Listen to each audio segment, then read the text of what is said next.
Let's call the meeting to order, and I will recite the Pledge of Allegiance.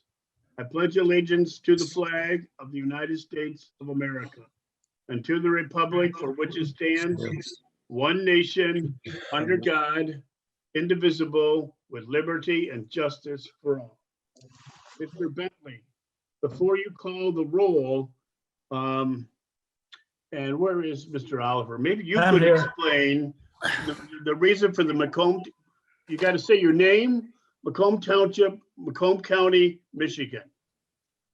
And the reason for that, Mr. Oliver, is what I'm doing is, Rich, you can call my name right now, and then you guys listen to me. Yeah, good idea. Go ahead, Rich. Mr. Bentley, call the roll. Okay, should I just start with Charlie? Yes. Charlie Oliver. Charlie Oliver, joining remotely from Macomb Township, Macomb County, Michigan. Chairman Mike Hardy. Michael Hardy, joining remotely from Macomb Township, Macomb County, Michigan. Aaron Tuckfield. Aaron Tuckfield, joining remotely from Macomb Township, Macomb County, Michigan. Nunzio Provenzano. There we go. Okay, Nunzio Provenzano. I'm joining remotely from the city of Naples in Collier County, state of Florida. Jasper Shudo. You're muted, Jasper. Am I out? Can you hear me now? Yep. Joining remotely, Macomb Township, Macomb County, state of Michigan. Dan Spadafora.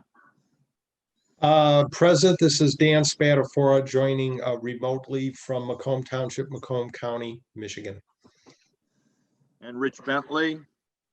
I'm attending remotely from Macomb Township, Macomb County, Michigan. Okay. All present and accounted for. Thank you, Mr. Bentley. Mr. Oliver or Mr. Aloya, I hope I said that right. Can you explain why that has to be done when we're doing it remotely, please? At least for the community. I'm gonna give that to Ben. Okay. Yeah, so the governor's orders, somebody's got an echo, by the way, but the governor's orders allow us to do these meetings remotely, but we just have to identify where we are from. Well, we know that, but why? Well, because the public meeting is to take place in the township. And because this is an alternative proceeding, you're identifying where you are. And so we're following the regulations. Okay. And then, Mr. Aloya, that's supposed to be done every time we vote, correct? No, we've done it at the beginning of the meeting. We haven't changed locations, and therefore, once we do it once, we're fine. And the meeting commence. All right. Okay. Approval of the minutes. Did we get the minutes? I believe they were sent around the packet. No, I looked at the minutes, sent them back, but did not receive revised minutes. Let me. It's the echo there. All right. Well, do we have a motion to approve the minutes or no? So moved. Okay. Motion by Mr. Bentley. Support. Support by Mr. Tuckfield. Is that right? No. Mr. Provenzano. Okay. All right. Mr. Bentley, call the roll. Mr. Hardy, I believe there's discussion from. You know Mr. what? Spadafora. Everybody put your mics on mute.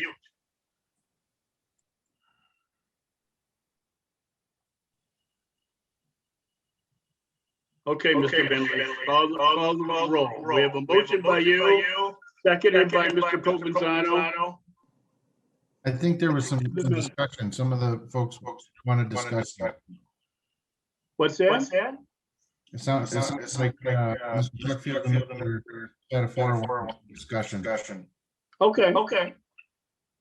I'm sorry, gentlemen, question on the motion. I too didn't receive the minutes in my packet.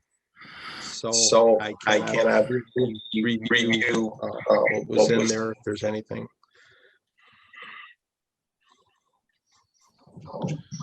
And I had the same concern, Mr. Chairman. Yeah, it looks like last, but I just reset that out. Mr. Chairman.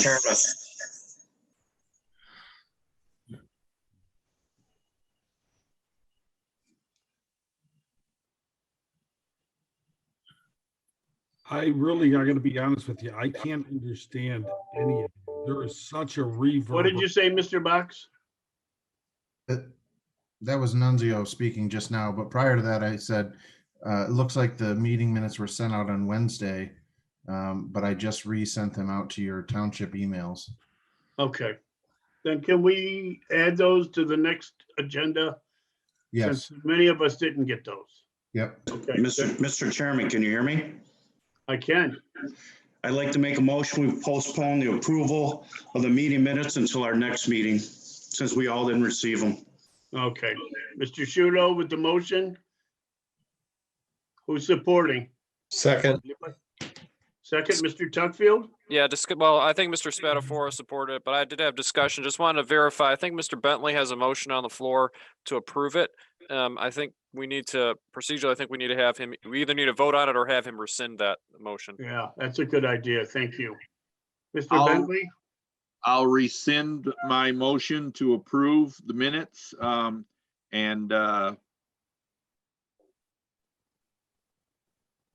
And should I withdraw my Okay. support? So and you'll withdraw your support. Gotcha. So Very good. now the new motion is to postpone it till the next agenda by Mr. Shudo and then seconded by Mr. Spatafora. Is that correct?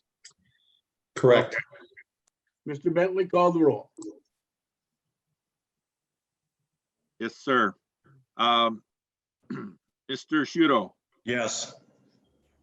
Mr. Spatafora, Yes, Mr. Hardy, Yes. Mr. Tuckfield, Yes, Mr. Provenzano, Yes. Mr. Oliver, Yes. and Mr. Bentley, yes. Okay, motion passes. All right, approval of agenda items for tonight.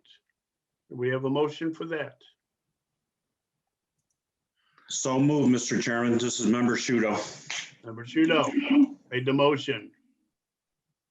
Support. Support by Oliver. Mr. Oliver. All right.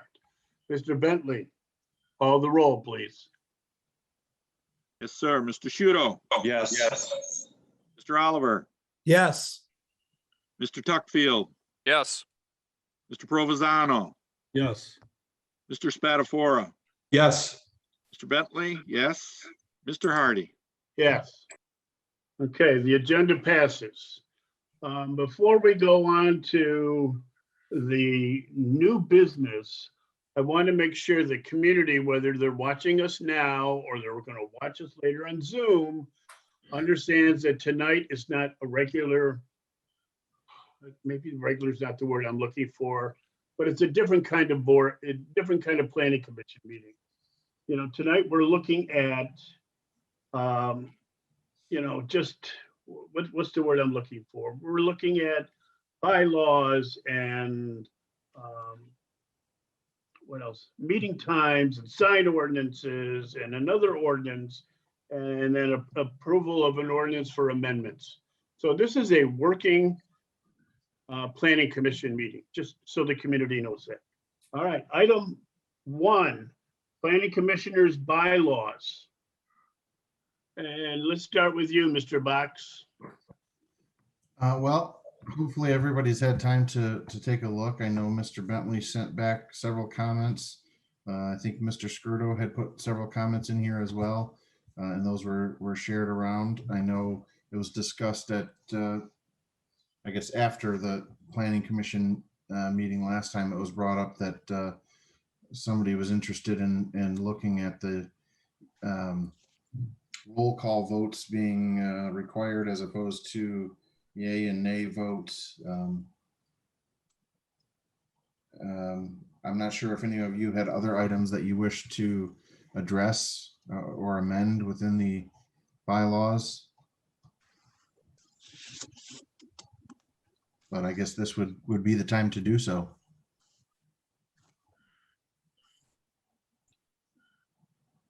Mr. Hardy, I think Dan's got a question. Yeah, thanks, Mr. Box. To Mr. Chair, I had a couple of comments that I just wanted to point out. Let's start with Article 3. 3E. The language says that the commission's duties, it's stated it reviews platted or site condominium subdivision proposals. I don't believe legally there's such a thing as a site condominium subdivision. But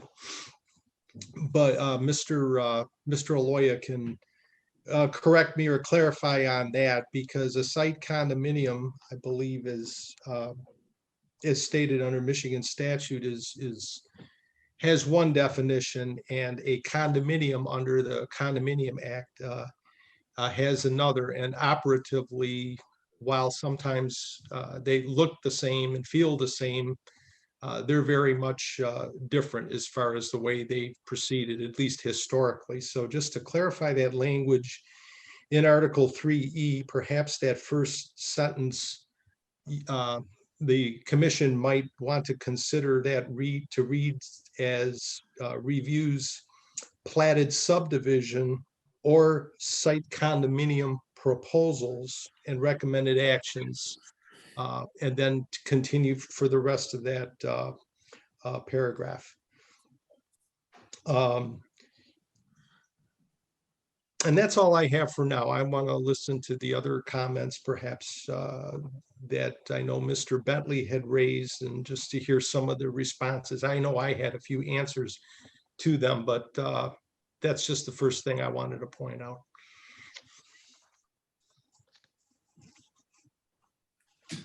Thank you, Mr. Chair.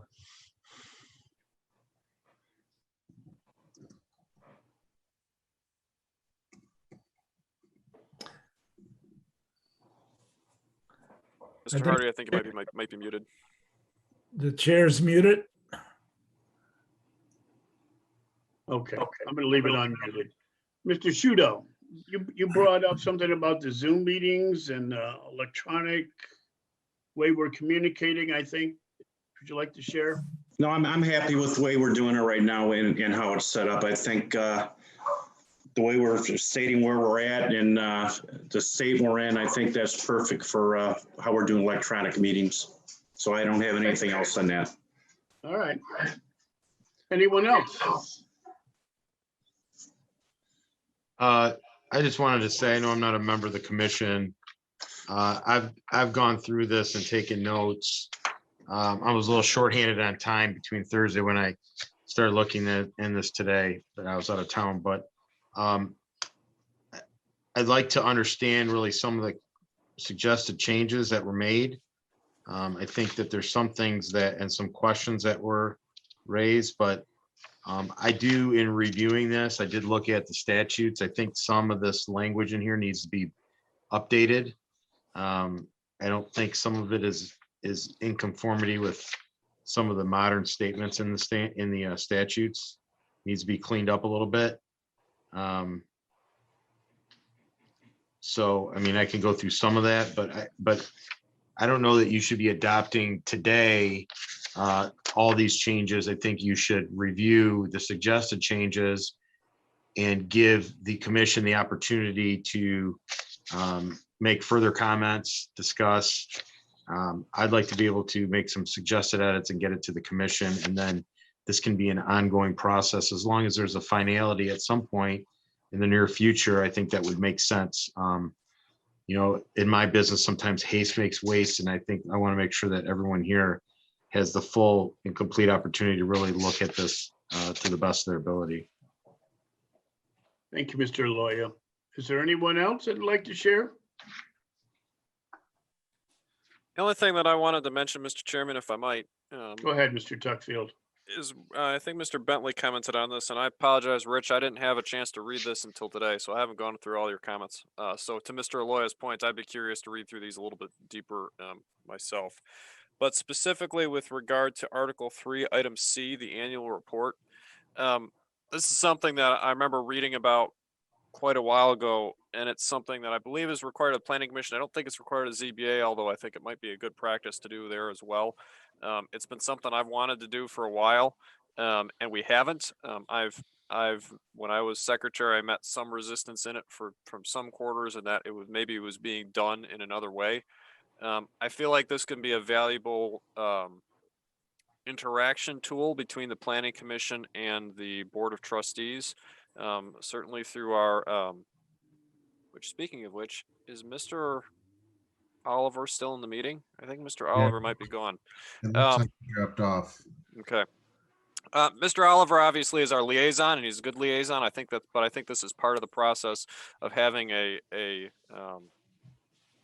report to be made to the Board of Trustees, so they understand at the end of the year kind of what we've done more in a black and white sense than the the week by week, meeting by meeting communication. So I'm sure Mr. Skirto's run into this more than I have. I'm sure there's a lot of precedents for what makes sense to do and what doesn't, but I would really be in favor of this. And I think it's something that we need to add to our things to do every year. Because my understanding is what we've been doing so far has been far, far short of what we need to do.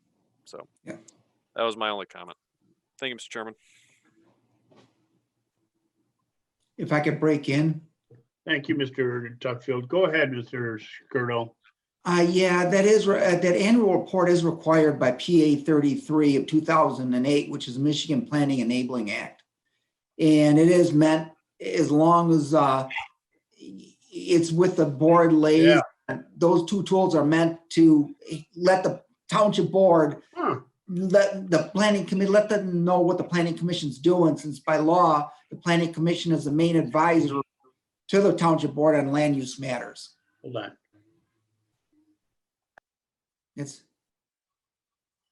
Hold on a minute, everyone. I'm talking to Mr. Oliver. Go back to the email and click that again, that button.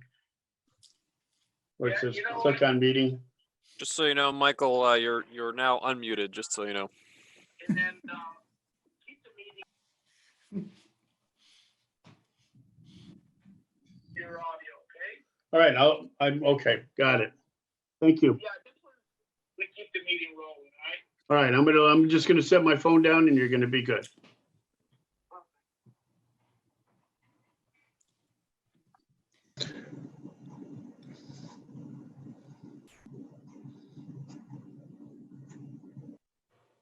Mr. Hardy, I think you might be reversed again. Sorry. Yeah, you're muted. You're muted, Yeah. Mr. Hardy. Okay, enough of that. I'm not gonna unmute myself anymore, or mute myself. Mr. Oliver cannot get back on and he wants the meeting to continue. And he is on my phone right next to me. So he's hearing everything and he'll vote and do all of that. And I hope that's okay. All right. So we're done with. Mr. Chairman. Yes, sir. Mr. Shudo. To Josh and Dave, who would be responsible for doing that report? Would it be you, or would it be our secretary? Or who would do that report to the board? Dave, I'm not the only one.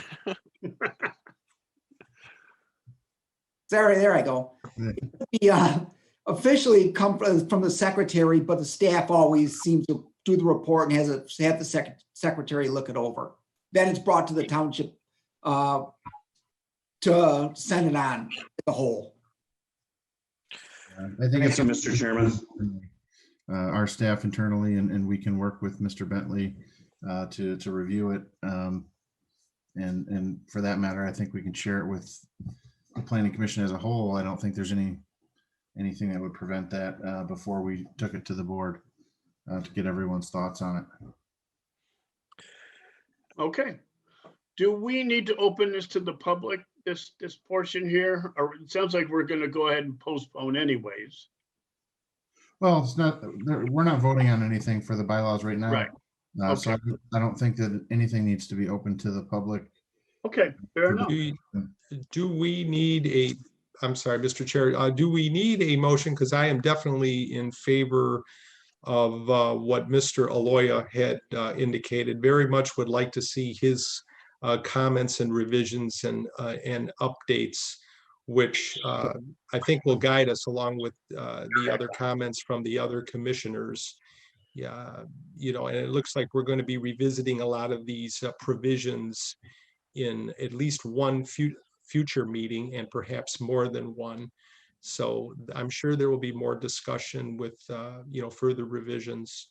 If it requires a motion, I'd make a motion just to, you know, postpone this or to continue it to the next meeting. If it doesn't require a motion, we can engage in further discussion, but I definitely would like Mr. Aloya's comments as our township council to the planning commission as to any necessary updates pursuant to ordinance and state statute. Mr. Aloy, should we make a motion or? Yeah, I mean, you're going through the agenda. I think Robert's rules apply. I think that if you want to table this discussion to the next meeting, it would just be a motion to table it for further review. Will that give you enough time to review it from a legal point of view? Yeah, I'd like to review it further. I would like to discuss some of these provisions as well with, and some of the procedures with the township administration as well to understand procedure, how we've done some things in the past and answer some of the questions that have been on here, that are stated on here. So that's it. Okay. All right, well, we have a motion by Mr. Spatafor to.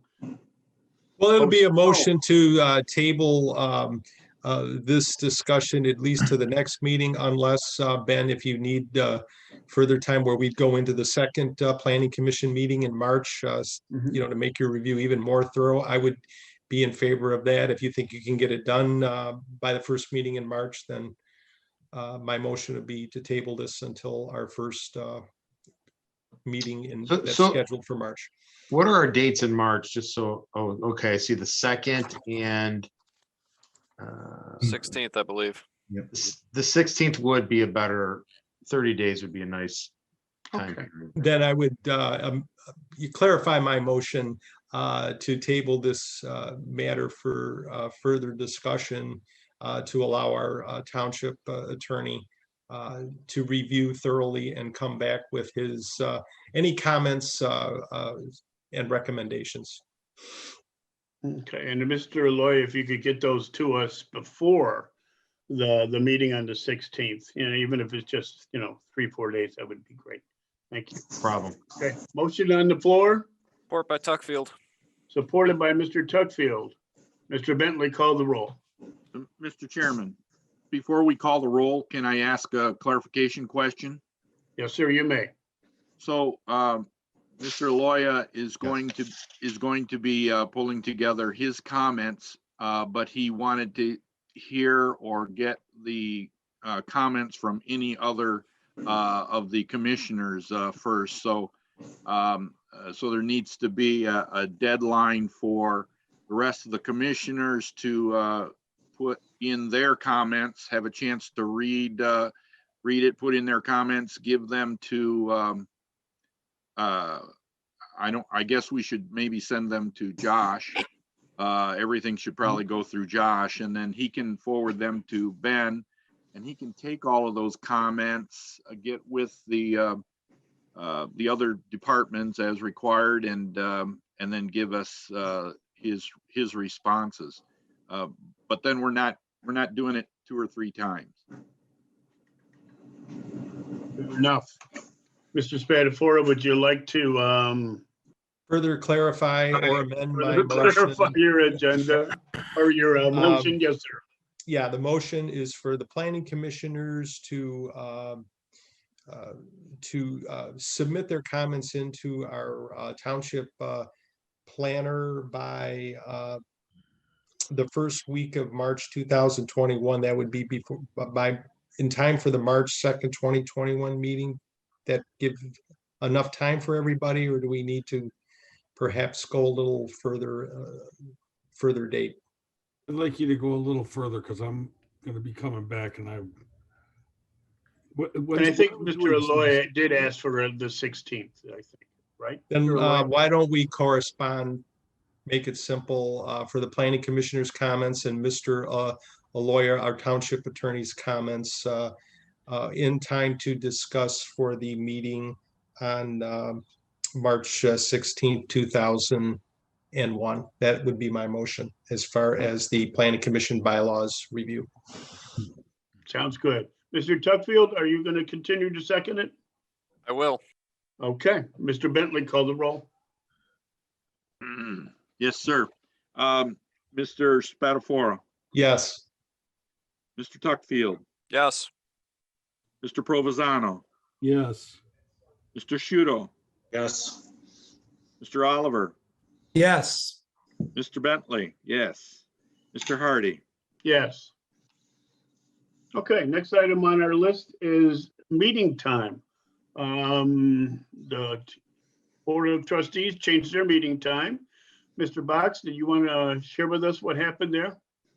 Sure. So the new township supervisor, Mr. Viviano, has decided to move the township board meetings to 6:30 from 7 o'clock to 6:30. Same days, just moving it up 30 minutes. Actually, I believe there was some discussion that it might even go to 6 o'clock, and I think they settled on 6:30 for the time being.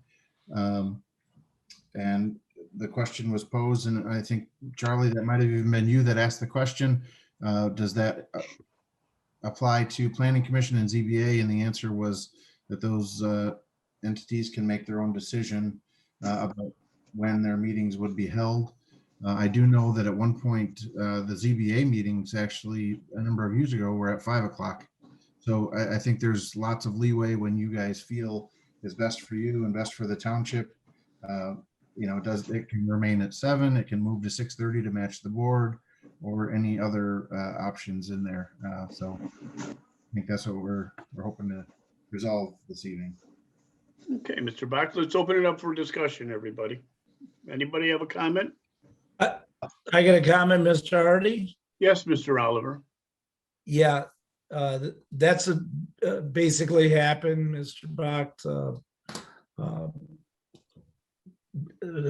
That was what the supervisor, they come up with. They originally wanted at 6. Then the supervisor and some other people, they decided to go with 6:30 to accommodate everybody. Then I asked him if that's all of us, ZBA and planning. So that's how we got where we're at. As far as me, I'm okay at 7, but again, I don't want, we should all unanimously figure out a time. And I understand, Josh, you got an hour's drive home. So, that's something that I personally consider. We're all in a township 5 minutes away. So, if anyone's got comments, make them now. 7, but I'll accommodate whoever's got a long drive. I mean, 6:30, 7. 6 is a little bit tough though with work and stuff, because it's tough for me too. As soon as it turns 5 o'clock, all my clients start calling me because they figure they didn't get enough stuff in. Yeah. So I mean, I still got to do some work after 5, but 6 would be tough. But I get that if you're far away, 6:37 is good with me. I would say for what it's worth, I served on the Clinton Township Planning Commission for a number of years, and their meetings had always started at 6:30 p.m. as well as the Clinton Township Board meetings. They started at 6:30 p.m. Especially perhaps, of course, I'm willing to go whatever the commission decides to do. I know as the weather gets warmer and the evenings are longer and lighter, And it's a good point about Mr. Box and his drive to where he resides, that perhaps a half hour earlier could, make a nice difference. And, we would be able to, timely conclude our meetings a little earlier as well, too. So I would be in favor of moving the start time to 6:30 p.m. Okay. Mr. Mr. Chairman. Bentley? Mr. Okay, Chairman. oh, sorry, Mr. Shudo, go ahead. Yeah, I have no problem moving the meetings up to 6:30 and like I say, as long as Charlie and Nunzio, which will be coming, from a distance, don't have any problem. I think 6:30 would be a perfect time for us to start our meetings. Okay. Mr. Chairman, if I might. Yes, Mr. Tuckfield. Mr. Box alluded to the fact that the ZBA for some time met at 5 o'clock. And I operated with that for quite a few years. In that particular case, without going over the past too much, the reasoning was perhaps partisan to one individual. And I think it was used in a negative light. So I have bad memories of starting at 5 for a variety of reasons. So I'll just throw that out there. I certainly think that early is negative. I think of that when I think of this, and I'll just go over a couple of things that I found negative going that early. That may not be a problem at 6:30, but I still think are worth considering. One, it made it considerably easier for the people for whom this was part of their workday to be there. It was part of the workday. So you had developers, you had lawyers, you had people who were there professionally. It was much easier for them to be there. It was within their workday. They didn't have to do it after hours. And that is a valid concern. But what I will say is that residents had a considerably harder time doing it. Residents who were petitioners, residents who were wanting to comment on it, residents who wanted to pay attention to it. It was universally more difficult for them. And so my concern would be, and I recognize, to Mr. Spatafora's point, other municipalities do it at 6:30. I bring myself up an example, not because I have a problem with it, but in my case, I work approximately 45 minutes away from township borders. Currently with COVID traffic, I work at roughly 94 and 696. With COVID traffic, I can be from my office to my door in about 32 minutes. It's great. If there's one thing I've liked about COVID, it's the fact that I have not seen a traffic jam in a year. But normally it would not be uncommon for that commute to take an hour or longer for me to do. And I get off at 5:30, which is a relatively typical thing. And so if I put myself in the place of Joe Citizen who might want to attend a meeting, putting a meeting at 6:30 from an average closeout time of 5 to 5:30 makes it a very difficult time to attend and get there on time. So I think there is a balance. Maybe 6:30 is a fair time.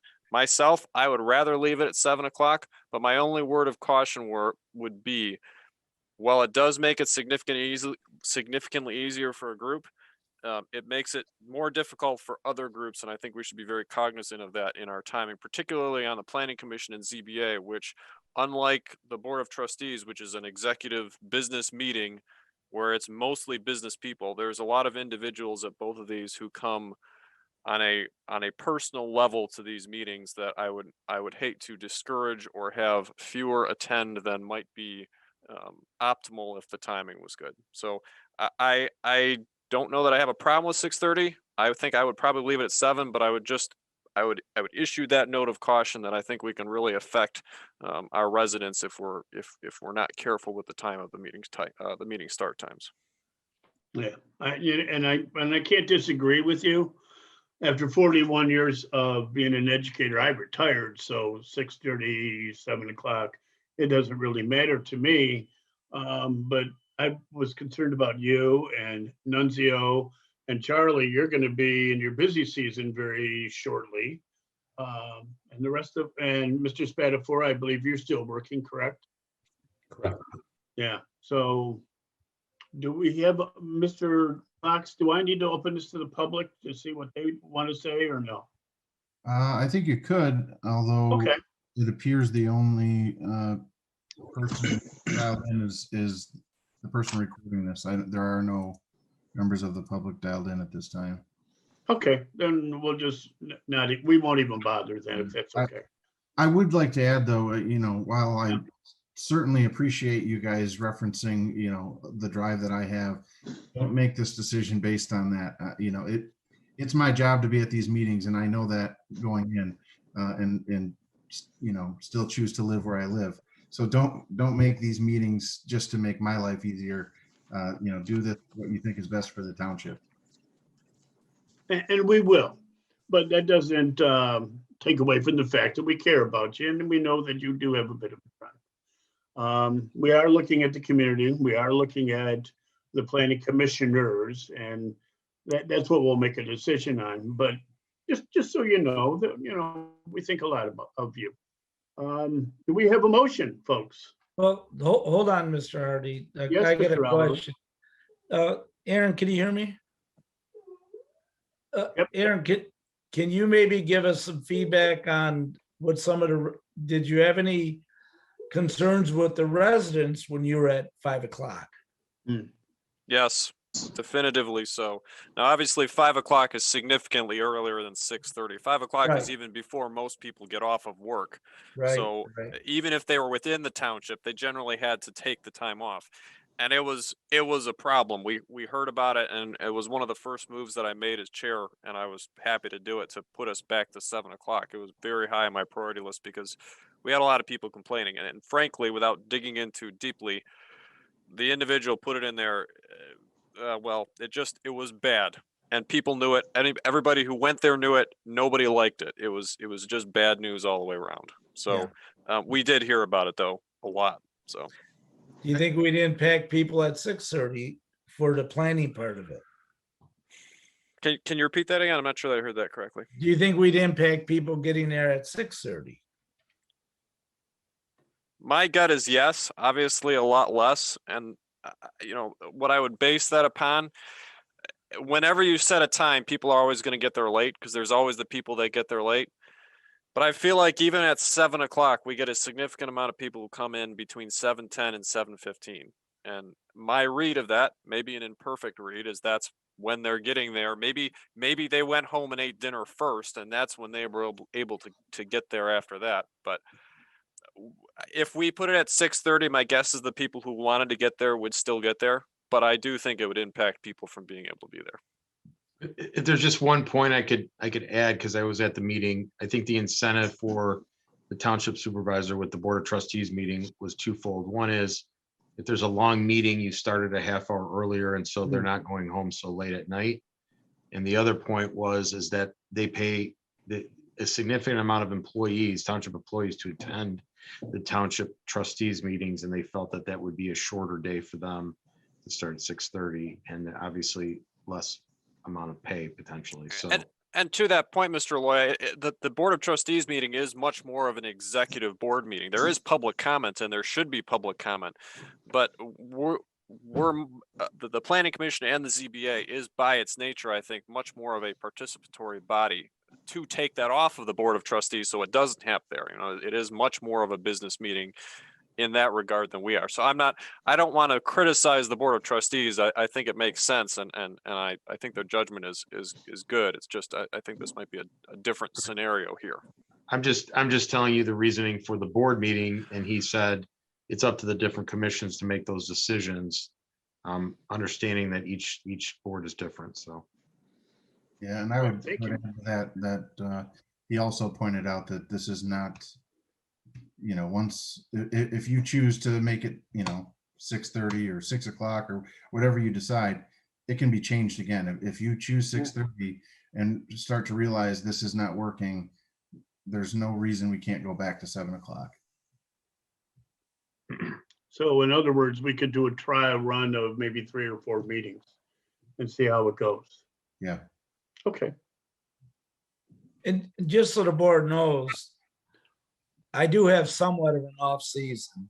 So like there'd be a lot of meetings that it wouldn't matter to me. My crunch time really is May, June, July. And I could easily work through it. I could easily work through that half an hour. It might even help because it would be consistent with the board of trustees and the planning. So either way, it don't matter to me. Yeah, I don't want to be a stumbling block either. It's a couple times a month. I mean, I can make it work at whatever time it is. Mhm. I mean, I have my own practice. I used to be the boss until my daughter became a lawyer, but I have my own practice. I should be able to make it work.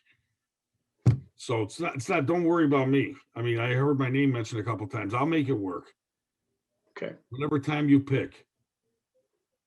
all right. Well, And obviously, I'll go along with the majority to make it work as well too. I can tell you from 10 years worth of planning commission meetings and having attended a fair number of township board meetings and in our with our neighboring community to the south and our friends that are there, it never seemed to really impact public participation. This was obviously pre-COVID, and the amount of people that would show up for planning commission meetings as well as board meetings as well too. So I'm mindful of what Mr. Tuckfield was saying, and as far as the time that way, I don't know if anything prior to 6:30 would really be conducive, but it seemed to work fine. 6:30 p.m. in Clinton Township, but if the commission wants to keep it at 7, I'm fine with that. 6:30 for maybe reasons for like with the board meetings, if it's a heavy agenda, so we're not going on till late in the evening or so. It's just something to consider. all right. Well, do we have a motion? Anybody like to make the motion? If there's no further discussion, I will go ahead and make the Yep, motion I'll to. keep you on speaker. Hold on just a minute, Mr. Spatafora. Sure. Okay, you're on speaker. So Charlie's with us just on the phone. All right, Mr. Spatafora, go ahead. I will make a motion to change the meeting times for our scheduled planning commission meetings from 7:00 p.m. to 6:30 p.m. until further notice. I can support that. Okay, motion by Mr. Spatafora, supported by Mr. Provenzano. Mr. Bentley, and would you please call the roll? Yes. Mr. Spatafora, Yes. Mr. Provenzano, Yes. Mr. Shudo, Yes. Mr. Oliver, Yes. Yeah, he voted yes. Mr. Bentley, yes. Mr. Hardy, Yes. Mr. Tuckfield. No. And Mr. Chairman, just a quick note on that.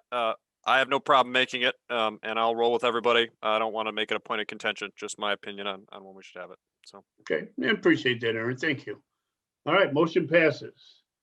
Next item on the list is a sign ordinance review. Mr. Box. Yeah, this is something since the day I started with the township that we've been talking about, and I think as some of you have noticed that there's a lot to it, a lot of heavy lifting. Mr. Skirdo and myself have been working with the building department. His firm has actually done a lot of the work on this.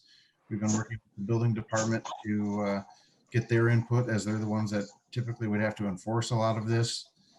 And so there's a lot involved here.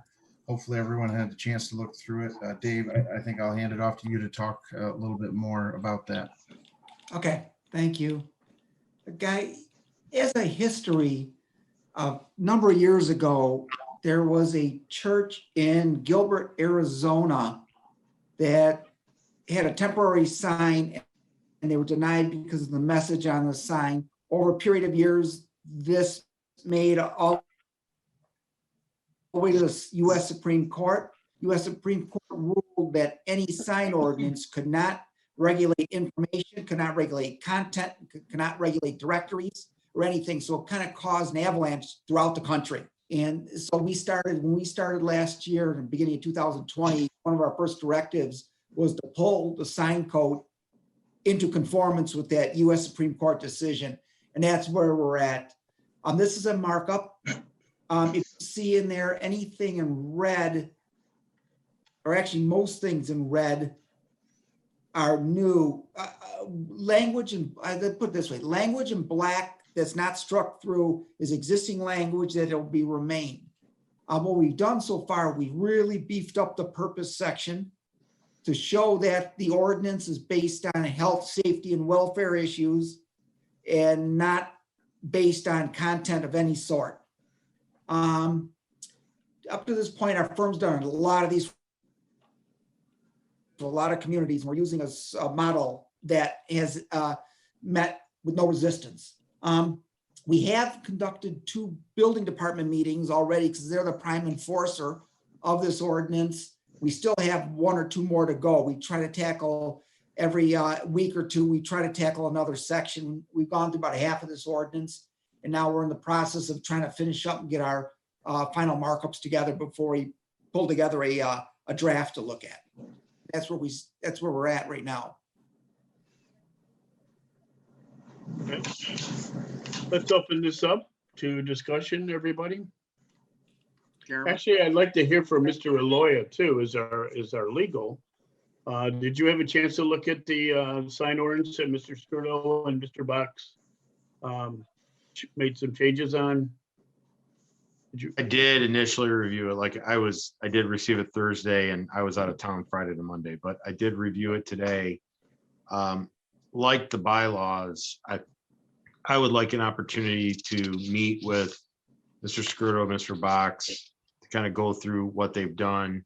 I'd also like to just do some research myself and utilize my partners on this account, specifically Mr. Dolan, who's the Clinton Township attorney, and Mr. Tomlinson, who is the city of Roseville attorney in New Baltimore, who have tackled this issue as well. My goal would be, again, to make sure that, since we're doing a total revision of the sign ordinance, to make sure that we have the best product, which is in compliance with all laws. And being that I just reviewed it, I mean, there's a lot of great provisions in here. There's some questions that I have as to why certain provisions were struck and others were added. But I'd like to be able to spend the time with this because ultimately the attorneys are going to be the ones that are enforcing these ordinances in court. And we want to make sure it's the best product possible. Mr. Aloya, how much time would you need to review and meet with Mr. Box and Mr. Skirdo? I think we can give an update by the 16th. I don't know that we're going to be done with that. I think that I'd like to be able to meet with it, review and do some things. But again, I think this is hopefully something that within the next couple of months, we'll have a final product. Mr. Hardy, if I could break in. Yes, Mr. Skirdo, absolutely. Yeah, Mr. Maples, the building official, like I said, we still have another meeting or 2. They still want to go through the tail end of this ordinance. Mr. Maples, if this meeting was in person tonight, he was going to show up and at least describe to the commission what they go through in their department when they try to enforce this law. And so he's willing. I'm sure we can get him back in front of the commission at some future date to discuss his viewpoint. Well, Mr. Skirdo, if you're meeting with legal, maybe we can get Mr. Maples to be involved in that meeting as well. He will be involved. Yes. Okay, good. So we need to make a motion to postpone. Is that correct? I think it would be table, wouldn't it? Or to Table the be review. tabled? Okay. All right. Is there Chairman? further discussion from anyone? Yeah, Mr. Chairman, this is Commissioner Tuckfield, if I could. Absolutely, Mr. Tuckfield. I just wanted to check. I think Mr. Bentley had some items that he probably wanted to comment on it.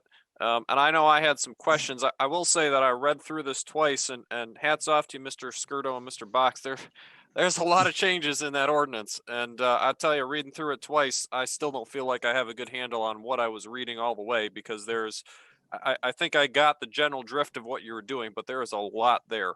And so my only question would be, if we're tabling it or postponing it, or however we're going to refer to it, does it make sense to go through some of the comments this evening? Or does it make more sense to submit the comments back in written form to Mr. Skirdo, Mr. Box, and Mr. Aloya? What would the preference here be?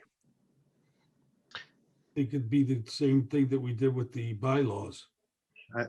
Be consistent. I think we- that, I mean, just my view is that this is a work in progress, especially since building has not met in the final issues. And I think that there's been a lot of work obviously done by Mr. Skirdo's firm and Mr. Box, but I think that this is the first draft, and there may be several more revisions to it. So maybe just provide comments in writing for now. And again, you want to make sure that it's a good product in the end. So. Okay, very good, and that makes sense. And Mr. Bentley, I didn't mean to jump ahead of you for this, but I knew with the list of my questions, no offense, Rich, but I figured yours was probably got to be like 3 or 4 pages long. So I figured I'd just check what the best route was. Check what the best route was, and that sounds good. I'm happy to go forward with this path. I might write up some more just because, like I said, I read through it twice, and I still feel like I didn't finish up with my read through. So my guess is if that's all good, I'll probably send mine in this weekend. I usually do most of my heavy reading and writing on the weekend. So that's good. I'll leave it. I'll leave comments for the written form and proceed on from there. Thank you, Mr. Chairman. Mr. Thank Chairman. you, Mr. Tuckfield. Mr. Bentley. Yes, I would concur. I mean, I've gone through probably 3/4 of this. I have a lot of comments and questions, but I think it would be premature for me to definitively say, you know, some of these things, because I haven't gotten to the end, and they might be answered when I get to the end. I know it. As I get further down, it gets a little more complicated because it goes back and forth between permitted and non-permitted signs, and for different reasons. Even electronic signage is handled in maybe 3 different locations, and there seem to be discrepancies, but you know, it could be. There are no discrepancies, just different circumstances, but it reads like they might be, you know, discrepancies. So my thought for myself anyway is I will continue and finish this out and get them to Mr. Box by the end of the week. Okay. Do we have a motion on the, oh, Mr. Spatafora, go ahead, sir. I'm sorry, No, you're fine. You're fine, really. I want to raise this question now, and it's to piggyback to what Mr. Tuckfield, Mr. Bentley said, but this is to Mr. Skirdo and probably to Mr. Box as well too. I guess, would the mission and vision of redoing this is to you know, and of course, subject to our attorney's review and with input, you know, from the building department, all that, was a mission and vision to try to establish like best practice as far as drafting language, which has either proven the test of time. It's like best practices with a lot of municipalities similar in size and scope to Macomb Township. With input, of course, perhaps with other attorneys from other municipalities in the different municipalities, I imagine, in the different communities in Michigan and elsewhere that you've done. I guess it's like an overall mission and vision why we're doing this. I understand the purpose, and I like your right off the bat, your summary purpose in the very first sentence. And I guess, was that kind of like the theme and inspiration in drafting a lot of this new language with the extensive revisions? Yeah, this ordinance, you know, kind of follows up on several others we've done, and every ordinance we've done is gone through the same process we're doing in Macomb Township right now. A lot of similar communities, they had their legal staffs looking at this. And so this is kind of following up on other, ordinances that we've already put in place. It's, in a nutshell, that's what we're doing. And we're just earlier in the process, and these other ones have already been adopted that we're using as a model. Mr. Chairman, Mr. Skirdo, you say similar communities, are you talking about similar communities within our surrounding area? Or, Yeah, I think, I can't remember which one's Dick Carlisle, the president of the firm, is the one that actually took special interest in this. He's working Okay. with the Michigan Township Association. I believe he's done this in Scioto Township. I believe in Pittsfield Township. A lot of the growth areas there is very similar to Macomb around the Ann Arbor area. I don't know what his full list is, but actually he's the one that took a special interest in this and pulled together the draft. would it not hurt to look at like communities that are around us? We got Ray Township, we got Clinton Township, we got Shelby Township, we got Chesterfield Township, and just kind of, make sure we're all on the same page, I guess. I mean, would that Yeah, not maybe be a we bad could. idea? My suggestion is, let's get through our first draft, let our building department get through it, let our attorneys Sure. look at it. Then when we got a draft that we think we're comfortable with, then we can start comparing it. Because I think we might get a little bit mixed up with too much information if we got 4 or 5 other ordinances, and this is still in real rough draft form. yeah. So I think what you would say is a good idea. I just think it might be premature by a month or so. Gotcha. Mr. So as Chairman, we get closer to a final product, we might want to do that. Yeah, it'd be easier to compare. Okay, I agree with you. Yep, that makes sense. Mr. Chairman, if I might, there's just one thing I want to follow up on that was a general thing I've been thinking. And that is, and I don't know the technical term for this, Mr. Skirdo, I'm sure has seen something like this, but, and this is very much a general thought. It's bringing it up here, but I just want to put out there. I've been thinking that we really need some continuity between some of our avenues. And we sort of see this with like our Gratiot street program that we've gone through with how properties are supposed to line up to it. But when I drive down Hall Road, the average person driving down Hall Road doesn't see Sterling Heights, Shelby, Macomb, Clinton, Utica. They see Hall Road. And we have a couple of other thoroughfares there where it seems like it would make sense to try to figure out how to make it more uniform than it is, to try to enhance that feel of some of those corridors. And so similar to what you're saying, it probably doesn't make sense on this round. One of the things I've been thinking a lot about is how we tie some of those things together. And yes, we want to make Macomb Township stand out, but we also want to make the community work together so it doesn't feel modular. And the sign ordinance is one thing I drive down Hall Road and I see 4 different definitions of a sign ordinance, and I see it every time I drive down there. So Yeah, it's, you're absolutely correct. It's like, I worked for an urban design firm for about a dozen years. We specialize in these things. And the funny thing is not architecture. The biggest design feature people notice in terms of urban design is your signage.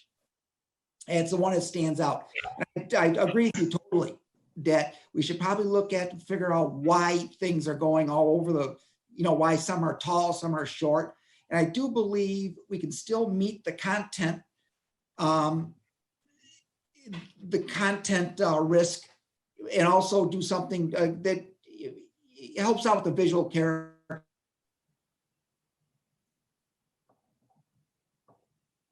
All right. Mr. Skirdo, you're shorting out.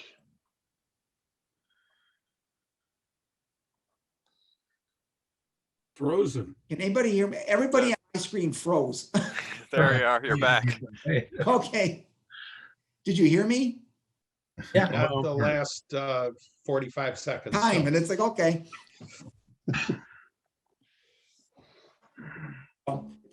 Long story short, I think it's a good idea to look at. I think from an urban design standpoint, it's worthwhile.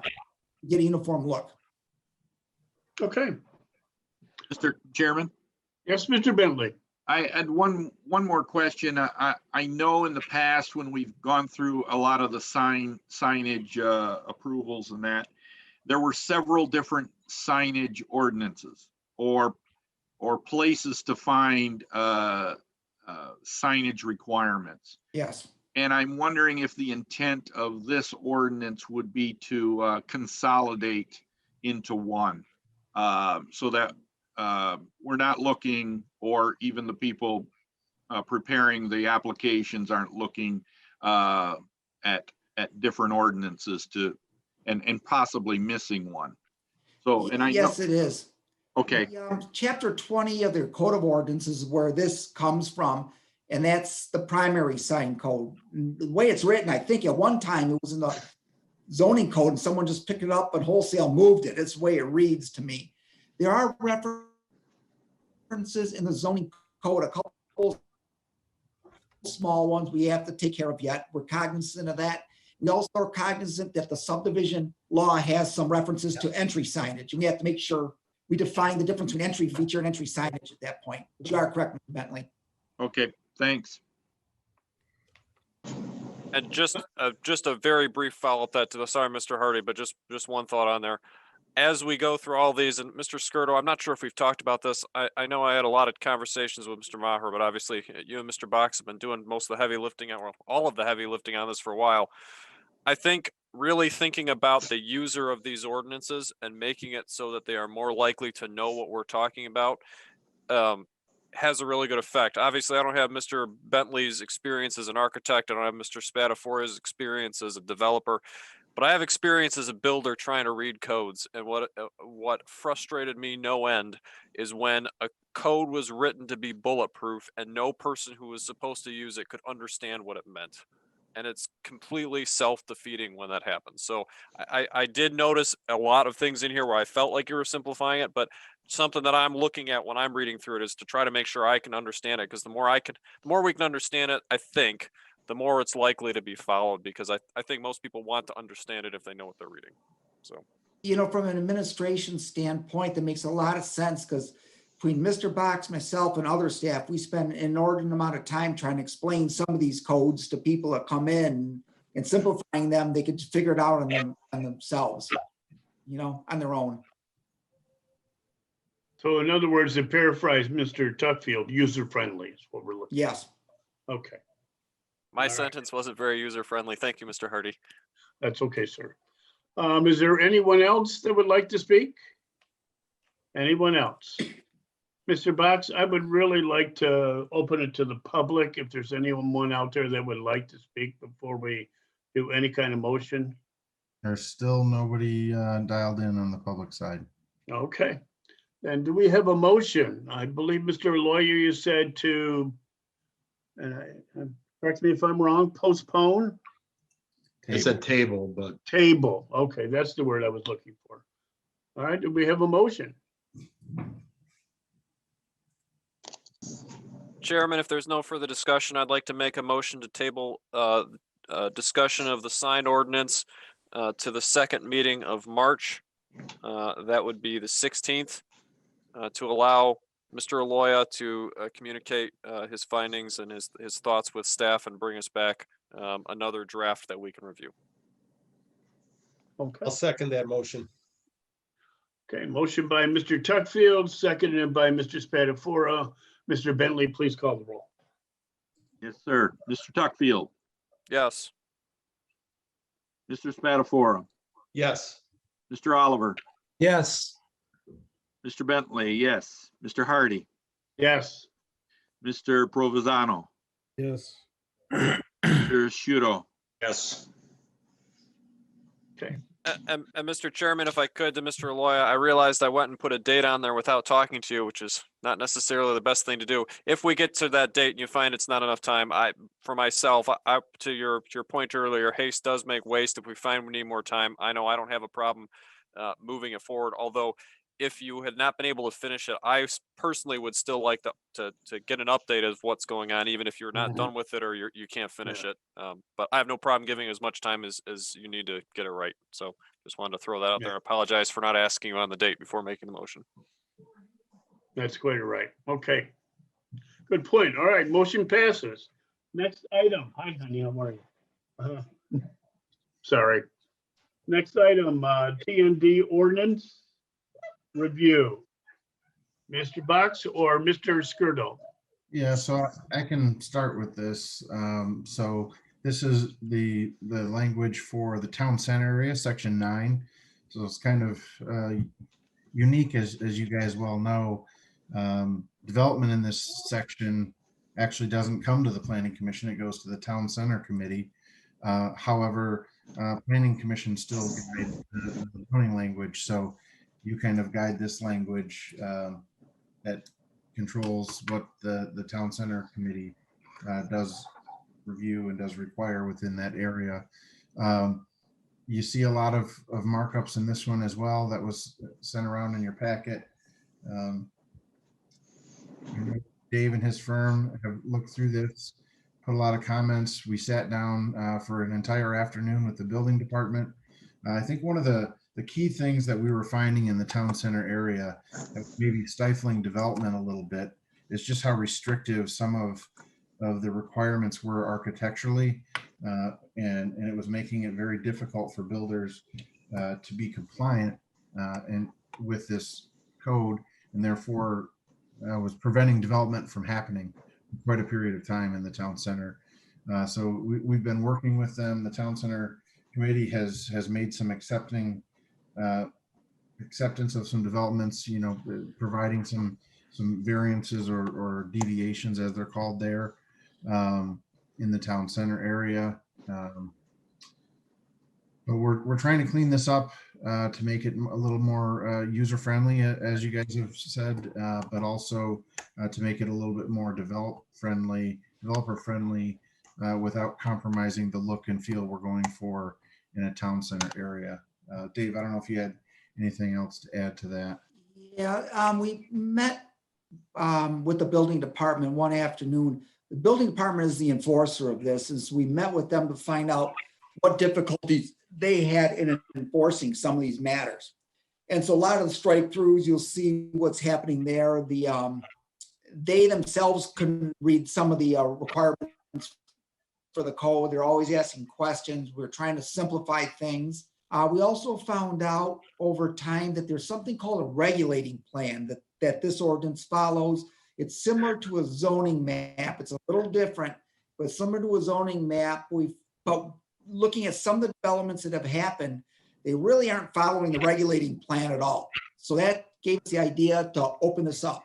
The markups you see in the draft ordinance you have are really early on. They're my take on, after listening to the building department, what issues they're having, what issues developers having. And these are purely my markups on what I think needs to be done to, one, shorten the ordinance, and two, to make it more, as Mr. Tuckfield said, user-friendly for many of the people coming in. And user-friendly not only for the folks coming in, but for the building department officials that have to enforce this. So this is really early on still. Okay. Other commissioners? Mr. Chairman, Mr. Tuckfield. to Mr. Skirdo and Mr. Box, I read through this, but I'll admit that during the time I've been in the planning commissions, to what you alluded to, we've never overseen this portion of the ordinance. And honestly, maybe I knew at some point that we had jurisdiction over writing it, but I think I forgot that as well, and I just assumed that it was elsewhere.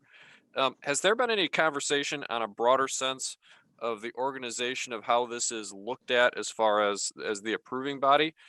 It's always seemed a little strange to me that this goes to a different committee, and maybe there's a good reason for it, but honestly, I've never been able to have anybody give me one, and I'm curious if you've dug into that at all and if you've found anything out in that regard.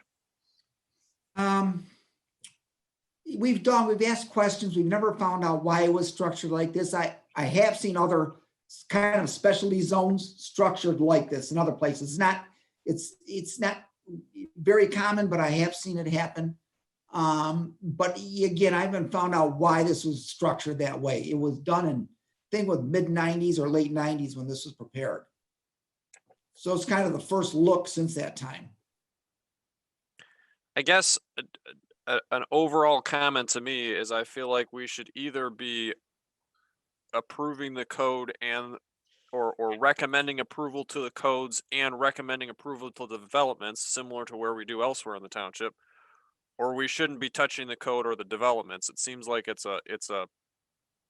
hand in hand. It's kind of weird to me. So I have other comments here, but it's always been strange to me, and you guys bring it up.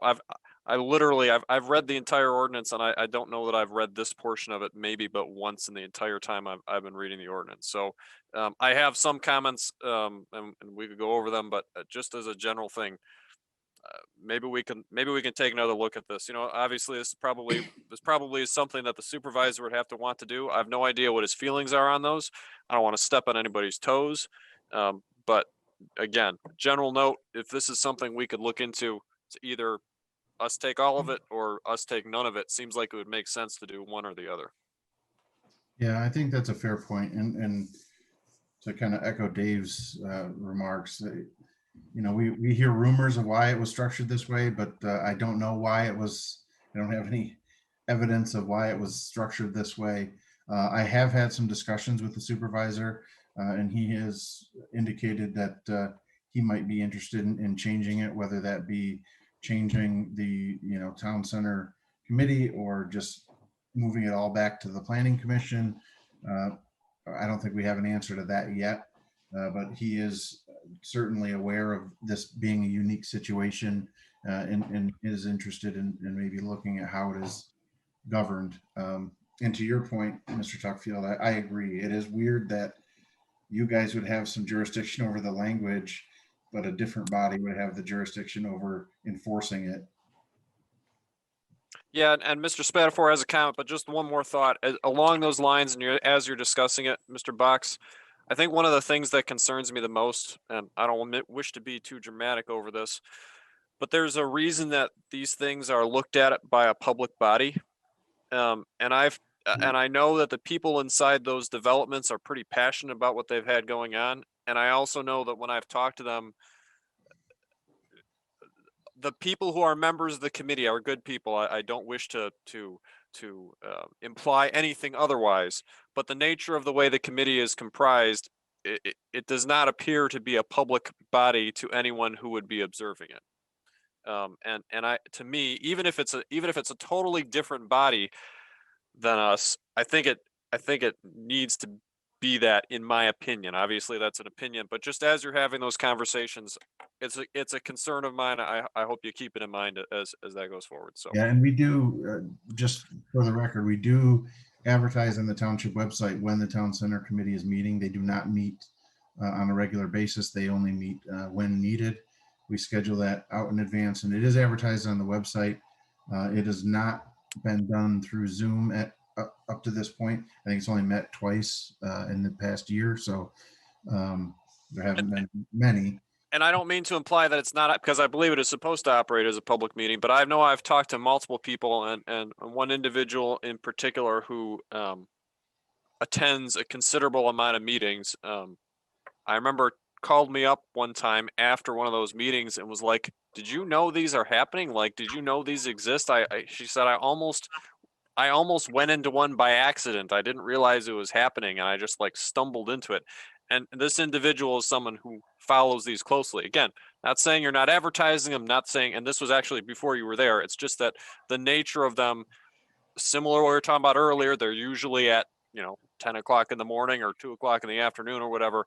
It doesn't follow along the same track. So I think you get the point. I don't mean to beat it to death. Just that's my concern with it. So anyway, I'll be quiet. Thank you, Mr. Tuckfield. Mr. Spatafora? Well, my question would be to our continuous resident historian among us that passes through the years. And yes, that would be you, Charlie. I'm just wondering, going back, do you have any type of a recollection how the town center committee came about and why they were given any type of authority to, come up with the rules versus the planning commission or township board, just to kind of maybe bring us up, if you know? Dan, as far as I can remember on that, what happened, the town center was such a new thing to the community. Okay. And it was a lot of different moving parts. And I feel that the supervisor felt that some of it, if it was done in-house, might have been a better chance to keep track of everything a little bit more. I don't think the intent was to deny any commission of anything. I think mainly because it was such a specific zoning and there was so many different rules to this, as Josh and Dave, you probably already have seen it. And it is very complicated. And that is probably why it ended up the way it did. And that's about all I can really tell you on it. I don't think there was anything that was intended on it other than just that. Yeah, and I will, to follow up on that, just so you all are aware, there are a number of items that come before the Planning Commission where you are essentially making a final determination, whereas there are a number of other items where you're making a recommendation to the board. Everything from the Township Center Committee are recommendations for the board. They do not make any final decisions whatsoever. So they're purely, in this case, Josh, like you say, in other words, they're a recommending body and not an approval body. Correct. Okay. And Mr. Tuckfield, I know the concern you just expressed is something we've been expressing for several years now, if I'm not mistaken. I mean, this Yes. isn't something new. Do we need to, well, should we do a motion to table this and then come up with an update with maybe Charlie talking with the Board of Trustees, so maybe we can get a better understanding as to what's happening with the town center? If I could, Mr. Chairman. Yes, Mr. Oliver. What I'll do is I'll talk to Supervisor Viviano on this issue, kind of explain some of our thoughts on it, and then maybe we could come up with a solution and be able to bring this all through the Planning Commission. Okay. All right. I'd also like to hear from legal. I mean, you're here and, I'd like to hear your thoughts, Mr. Aloya. Couple things. One is I did look through it and I agree with Mr. Skirdo. You're at the infancy stages of reviewing this ordinance. It's sort of there was a lot of work that went into this ordinance originally. I don't know all the exact history, but it took years to develop. I don't think that this is going to be something that's going to be done hastily. I think that there's a lot of players involved. You may need comment from this commission. We may need to decide what the future of that the Town Center Commission is. And I think that there's going to be other people who are going to have say, and I agree with Mr. Tuckfield that there's a lot of residents that live in there that are very passionate about the way that this is structured. So I would say at this point, you take no action. I think that it's really a point of information by Mr. Skirdo that this is being discussed and is in the beginning stages of drafting. And that at some future time, after the proper investigation has been done and review and analysis of this ordinance and the purpose of it, that it could potentially come back for a suggested review by the Planning Commission. Okay, so we're looking at this as just being informative and we don't need to make a motion. Is that correct? That's the way that I would view it. I don't know if anyone else has any comments, but at this Okay. point, I don't think there's any need to put this on a timeline because it's just so early. Okay. Are we all good with that, commissioners? Just kind of thumbs up or whatever? Okay, because we're not going to vote on anything. And Mr. Chairman, I just want to follow up with just one thing that I want to make sure that I'm clear on. I don't know that the right landings place or the right place for these decisions is the Planning Commission. And I don't want to imply that I think that the Planning Commission needs this or should have it or should be required to it. I want to make that clear. I merely think that it should be clarified where it's handled, because I think its current situation is strange, and that maybe the way it should be handled could be more obvious to the public what was happening. So that can take a whole bunch of different it could be in any number of different ways that could be done, and maybe none of them are the planning commission, and I'm not trying to imply that, just that maybe something should be done with it. So in other words, we just need a better understanding of the town center and what's going on. Okay, let's go to the next item, which is other proposed ordinance amendments. Mr. Box and Mr. Skirdo. Yeah, so I guess I'll start off by mentioning I did put a list in the packet that was sent out to you of some amendments that we're going to be looking to make, in the future. And as you see right near the top of that are the sign items, as well as the TND ordinance, which we just discussed. But there are a number of other items that we've been kind of keeping a running tab of as they come up that need to be revised. Keeping in mind that some things we may want to wait till after the master plan before we touch them too much. But there is a running list. A few items I know getting feedback from you folks, things like the pool setback. And I know Mr. Tuckfield, we spoke earlier on this, and I do have the number in the code. It is 10.0311 section F3. This is an item that, and there's a few others that I'll go through here in a second, but this is an item that comes before the ZBA almost every single ZBA meeting. People needing to move the pool around the backyard for different reasons. Sometimes they need to move it closer to the side yard, sometimes further back into, an easement. Probably the most common would be moving it closer to the structure of their house.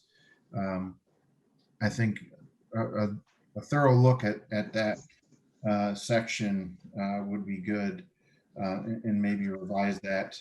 I did actually look at a few of our neighboring communities. A couple are very similar to ours. A couple do allow pools to be closer to the structure of the house itself. So that's certainly something we would need to take a look at. Another one that was mentioned was the 3-to-1 ratio. Again, goes to ZBA on a fairly regular basis. The 3-to-1 ratio, and Dave, you could probably answer this better, but I think is a pretty standard ratio in most locations. I have seen as far as 4-to-1, and this is the width versus the depth of the lots. I have seen as far as 4-to-1, but I think 3-to-1 is very, very much the standard. Dave, I don't know if you've seen others. Subdivision lots, PA 288 of 1967, does allow up to a 4-to-1 ratio. I've seen a number of 4-to-1. I've seen an equal number at 3-to-1. So it's really the preference of the community, how they want to look at that. I've also seen another number of ways people measure that.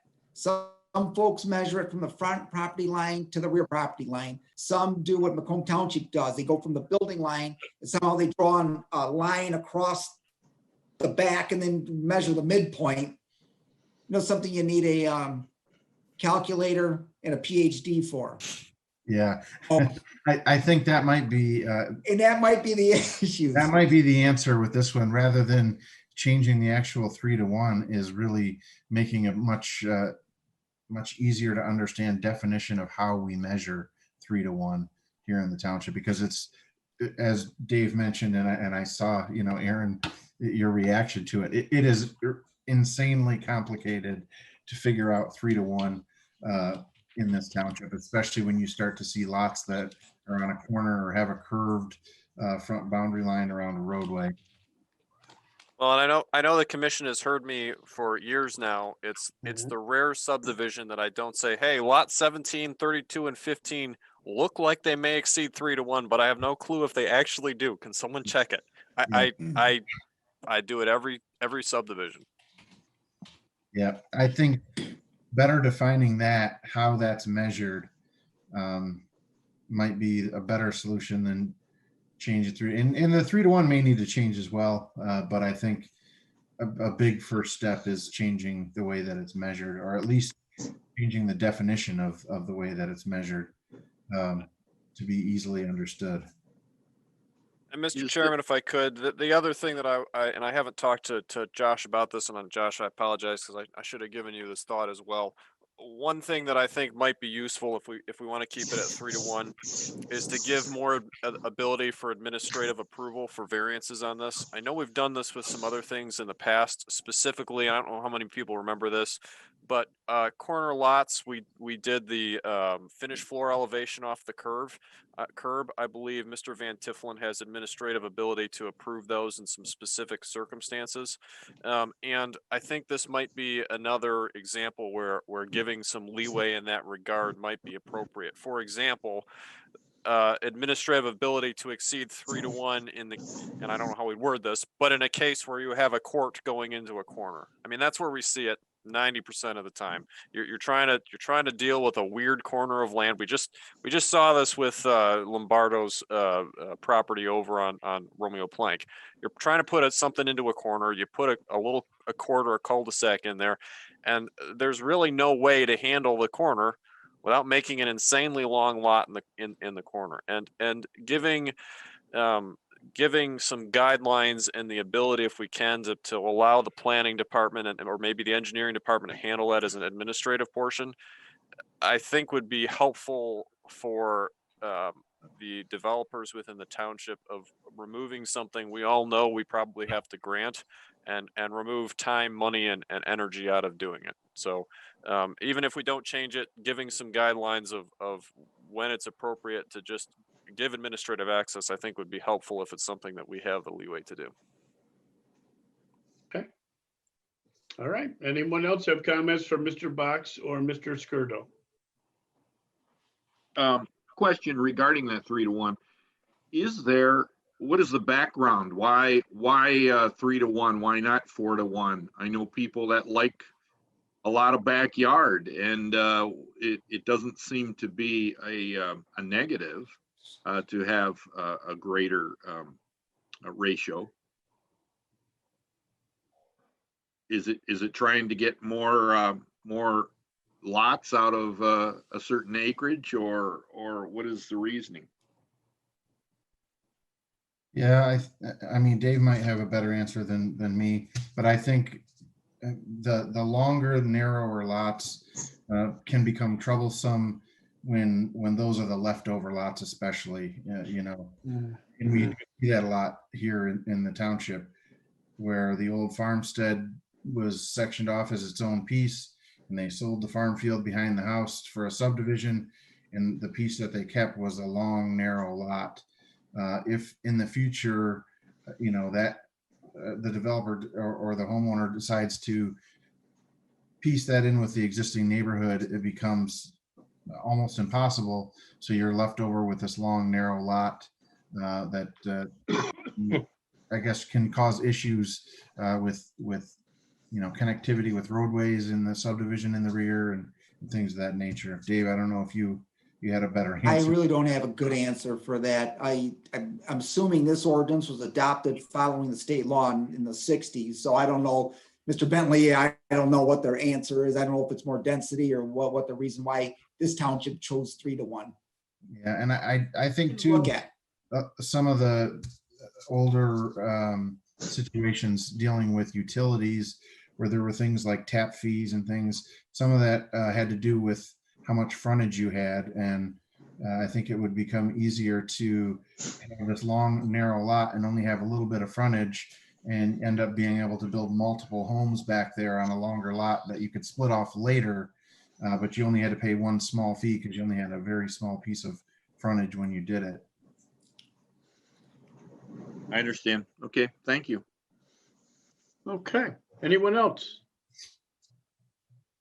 So would it be appropriate to consider this an update? Do we need to do any kind of action tonight? I mean, an update with, or a table, Mr. Aloy, Yeah, Table this and have an update on maybe the 16th. Talk to me here, folks. yeah, I think this can be, Ben can correct me if I'm wrong, but I think this can be considered an update. I'm not sure that there's any need to really table. We were just, our goal was to show you a list of items that are Right. kind of pending that we're looking at. And I did want to touch on one other one that Mr. Tuckfield had brought up, and that being the 2.5 story building limits. But just to finish my answer to your question, Mr. Hardy, I think this is more of an informative update to some of the things we're looking at, not necessarily something that needs to be tabled and brought back in front of you until these things have, more of a draft version of the actual ordinance written. Okay.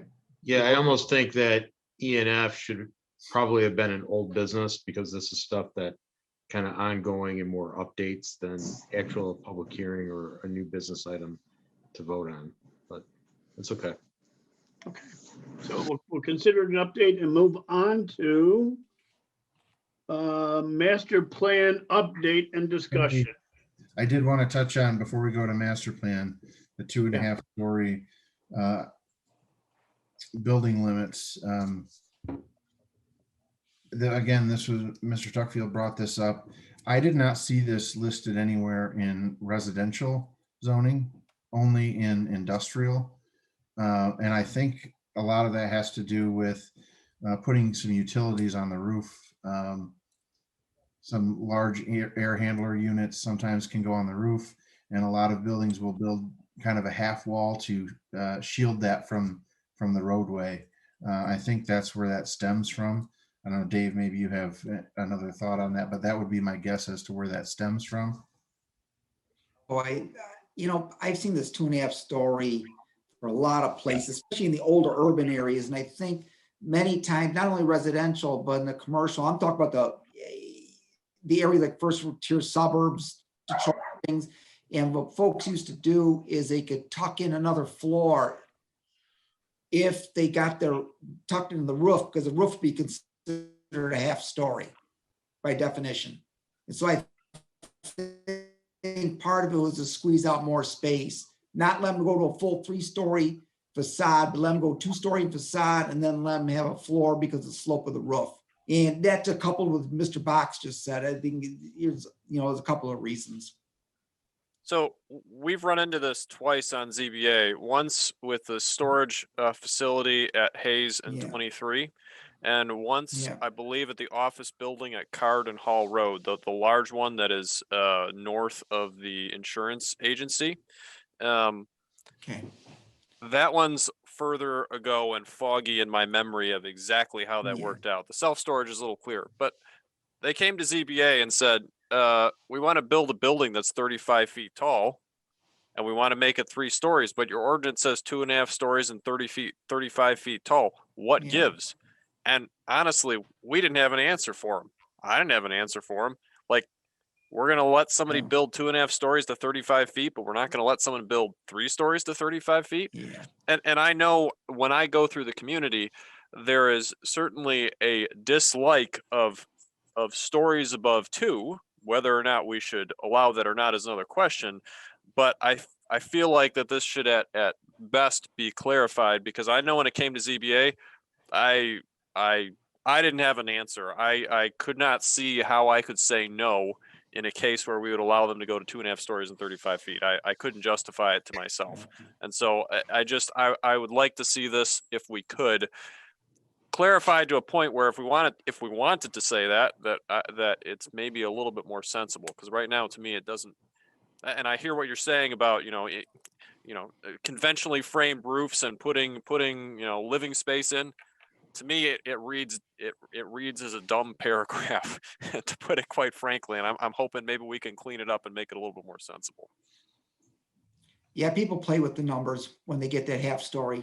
They play with the pitches on the roof and things like that, because the measurement in the township is halfway between, it's the mean line between the eave and the ridge, and they just start playing with angles.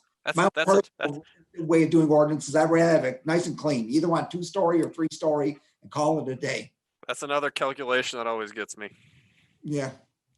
We have one. I have one that I walk past that I don't know how they managed to do it, but the roof is so stupid tall. It's like I don't know how they worked this out, but someone got their scale out there and they figured out the absolute maximum height they could get, and it sticks like way above everybody else's. It's pretty amazing. So I guess moving on to the master plan, as Mr. Hardy indicated, the master plan update. So I think I sent around a list of this as well. A few of the items that we wanted to highlight this evening. Something that was talked about a lot when we had our workshops was the northeast portion of the township and the development up there, how it would develop. And I think Mr. Van Tifflin in one of the meetings pointed out the density restrictions based on the sewer capacities up there. And that really kind of leads into the second bullet point that I had sent out as well, which is the location of more industrial land. We are running out. Macomb County as a whole is almost completely at capacity of industrial lands. So there is a need for more. And one of the items that we were tasked with is trying to figure out where in the township could we put that. At this point, one of the locations we're looking at would be along 26 Mile. It's very difficult to go into a developed area of the township and start zoning things industrial when you have a residential subdivision right next door. Obviously, those people are not going to be happy about that, and rightfully so. 26 Mile being largely undeveloped seems like it might be a logical place to get some industrial in before there's a neighbor there. So if a neighbor were to come in the future, they would know that going in. That being said, there was a discussion at the last board meeting of the county doing a study about expanding the sewer system as a whole down 26 Mile Road. And that would allow for some more industrial space up there should we move forward with that idea. But also that would allow some more density in the northeast portion of the township. None of that is guaranteed at this point. There has to be studied whether or not that can even be done. And if so, how much is it going to cost the township? Those are things that board will take a look at. But we are looking at those as well as part of the master plan. Any discussion on that before I move on this list? Just a brief question, if I could, Mr. Hardy.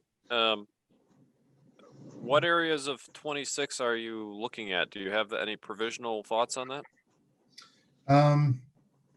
Well, there's a lot of 26 Mile that's east of, say, Luckman Road that's undeveloped at this point. So I'm not sure that we have a set area that we're looking at, but between Luckman all the way down probably to North Avenue is largely undeveloped at this point. Then once you cross North Avenue, again, you start to see houses already there. You probably wouldn't want industrial near those. So really kind of in between that area, I think we could figure out a place to carve out some industrial land possibly in the future. So if I may really add to what Josh was saying, Mr. Tuckfield, Aaron, it looks like it's mostly sections 2, 3, and 4 of the township, a good majority of that land. Yep. Makes sense. More discussion for another day on that, but just thinking about that corridor and considerations there, how much we want to push the concept of mixed commercial and industrial, similar to the area of 23 in Shelby Township. Similar to our conversation before, when I drive 23 Mile, driving through Macomb Township is a significantly different feel than driving through Shelby Township. And when I drive through Shelby Township, to me, the inclusion of some mixed commercial in there makes for a significantly more inviting feel to the area. It's got all the same industrial components, and yet there's areas of it that feel completely different because of the mix. So just something as you're thinking about that, where it might make sense. Well, and I think that's a very, very good segue into my next bullet point, which is One of the things we're looking at in the master plan is the development of a mixed use zoning category. We do not have one in the township right now. I think there's a number of places where a mixed use would fit nicely. We see PUDs and other like condos come in all the time that if there were a mixed use zone, they would probably take advantage of it rather than go through a PUD process. And so I think developing a mixed use zoning category is something that we're strongly leaning towards at this point for the master plan. Along with that, the next thing we wanted to talk about is shopping center flexibility. Reusing some of these shopping centers that are largely or completely vacant, finding some flexibility in the code to allow maybe some different uses to go in there. Maybe more traditional office space rather than commercial can take up some of the space within these shopping centers. I think there's lots of opportunities there. Rather than see vacant shopping centers, if we can allow flexibility to the owners and make them productive uses again, I think that would benefit a lot of people. Question on that, if I could, and again, I'm sorry, I'm running my mouth off, Mr. Hardy, but I have a question for Mr. Box and Mr. Spatafor on this.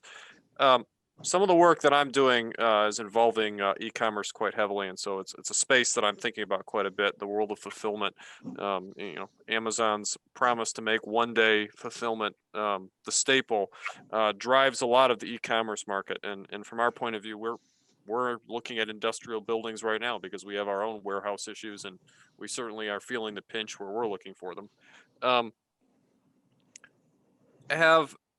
Mr. Spatafor, you're more on the developer end and on your day job.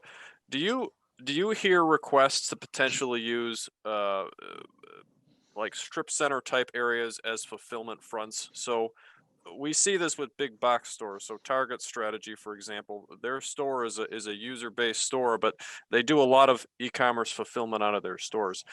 Do you think that there's any marketer, have you guys heard anybody talk about the want to use a traditional commercial front as more of a light warehouse area with a small storefront and a big warehouse in back?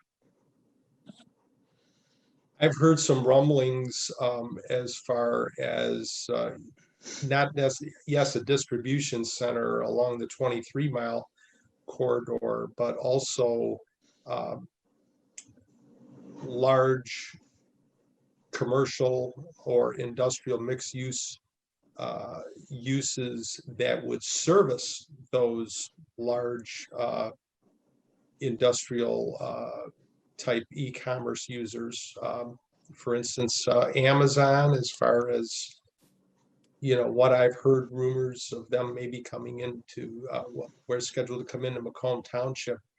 I know we've had some inquiries from adjacent businesses as far as like trucking transportation that might want to come in to service a lot of those trucks, for instance. But to answer your specific question, I'm not fully aware of this time, using strip mall areas as distribution centers. I know in Clinton Township, there was talk to perhaps take part of Partridge Creek as it goes forward in the future, because I'm not sure of the long-term viability of Partridge Creek as you go, projecting it out. I don't know, 5 to 10 years from now.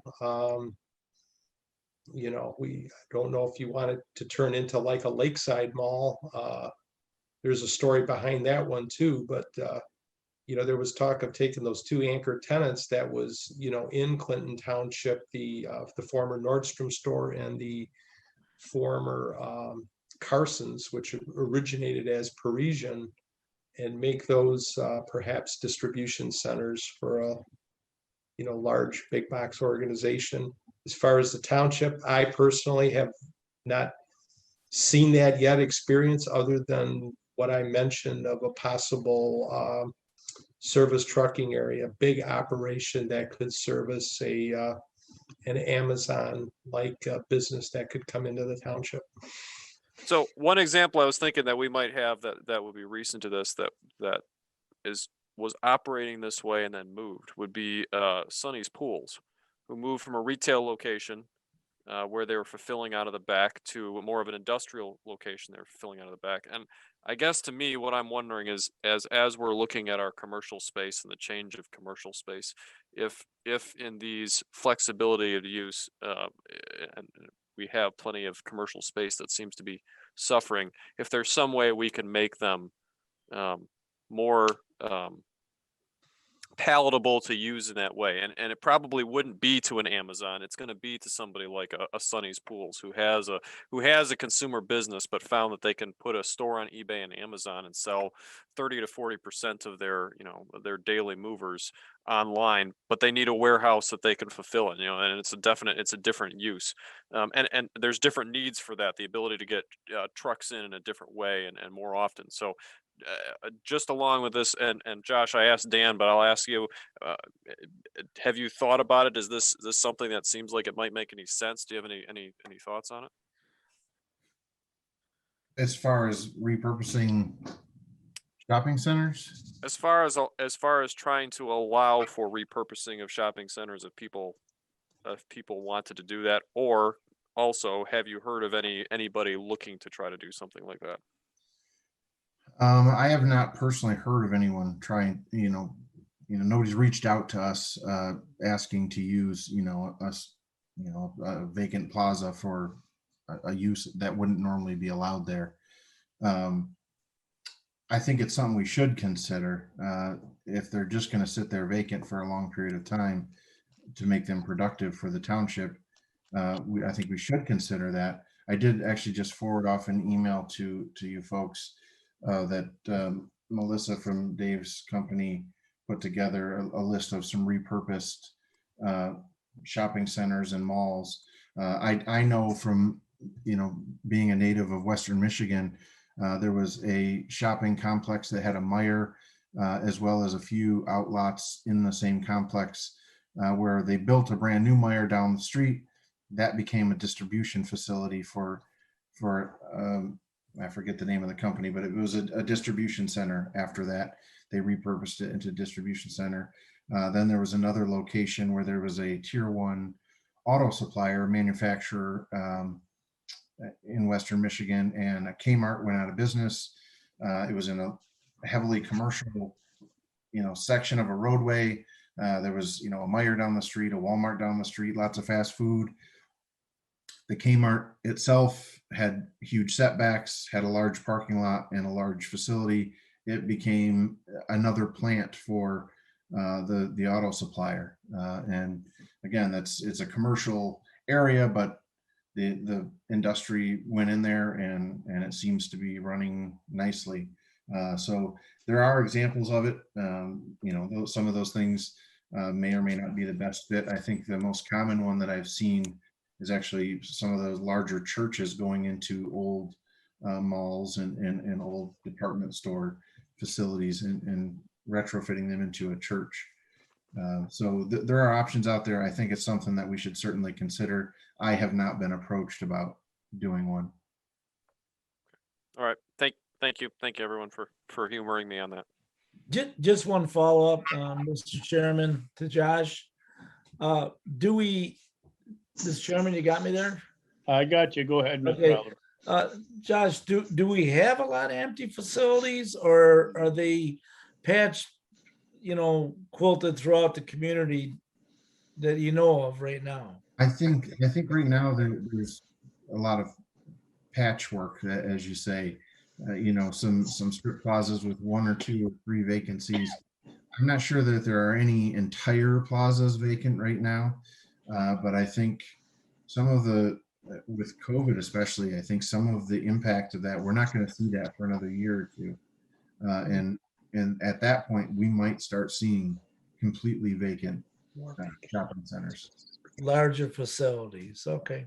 Seems like the ones that are going vacant, there's different types. So you see ones like that are going up on Hall Road where they're very narrow or very shallow with their depth. And then you see the ones with drive-throughs. Those seem to be operating really well, but things that are maybe a little bit older, a little bit different layout.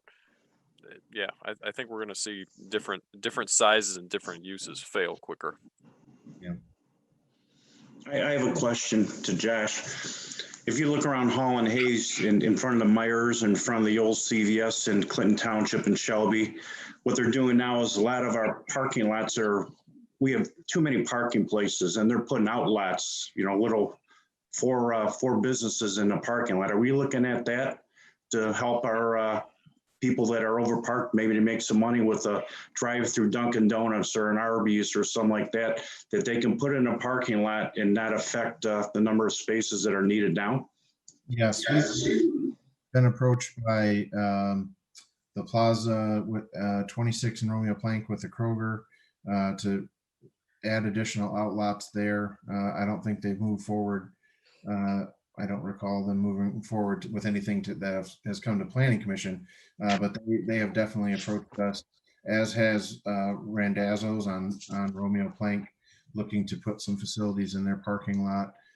So yes, there are definitely some people interested in doing that, and our parking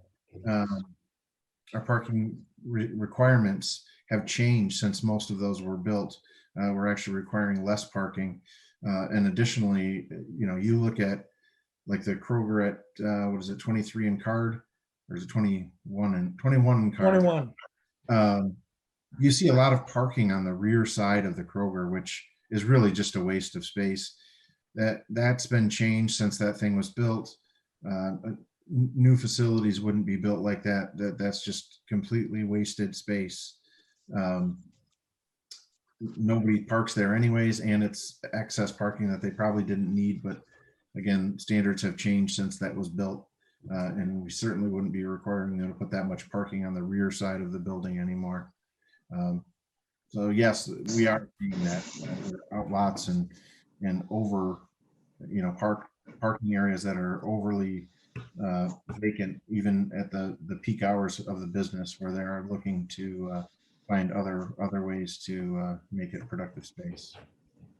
And I have one more question. Between Romeo Plank and Hayes on 23 Mile, we have all the industrial, and now we have a way that we can put commercial in front of there with a special land use. How do we notify the owners of the properties that if they have an industrial building, that they can put commercial in front of it? Well, special land use is right in our zoning code. I mean, they can, almost everything you can, down zone within your zone. So yeah, they can put commercial with a special land use. How do we notify them? I don't really know that there is a way to notify them other than they be aware of that being an option that's in the planning or the zoning code. Thank you, Mr. Chairman.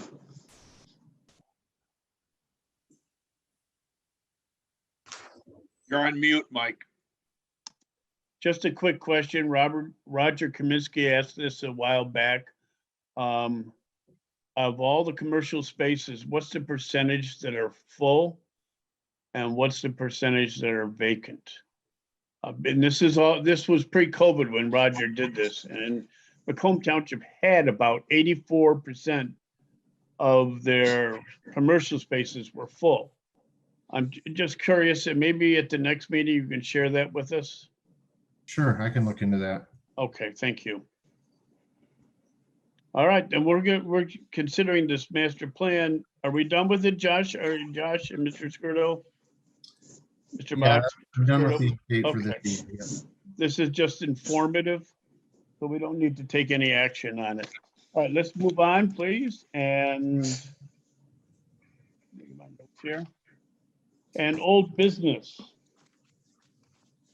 There is none this evening. Okay.